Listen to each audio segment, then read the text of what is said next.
Kryetari i Partisë Demokracia Sociale Pascal Milo i është bashkuar sot zërit të krye social-demokratit Gjinushi për ambicjen e kreut të Lëvizjes Socialiste për Integrim Ilir Meta mbi postin e kryeministrit. Në një prononcim për mikrofonin e Channel One tha se deklarata e përfaqësuesit të LSI-s ishte e paramenduar dhe sipas tij Meta nuk ka për të hequr dorë prej saj. Gjykoj që nuk ishte e rastit, por e hedhur e parapërgatitur.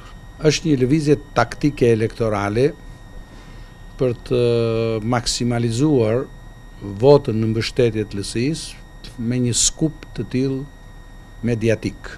Është një ambicie vjetër e zotit Meta, prej të cilës ai nuk ka hequr dhe s'ka për të hequr dorë. Milo kërkon administrimin me kujdes të deklaratave sipas tij provokuese, pasi sipas tij rrezikohet rikthimi i konfliktit të ri mes dy liderëve duke sjellë edhe një çoroditje brenda radhëve të opozitës. Mund të bëhen shtrati i një përplasjeje të re në rast se nuk administrohen deklaratat me kujdes dhe mund të sjellin çoroditje tek elektorati i opozitës. Pak ditë më parë ka qenë deputeti i Lëvizjes Socialiste për Integrim Nasip Naço që deklaroi nga Berati se Meta është kryeministri më i suksesshëm i së majtës dhe meriton të jetë kryeministri i ardhshëm i vendit.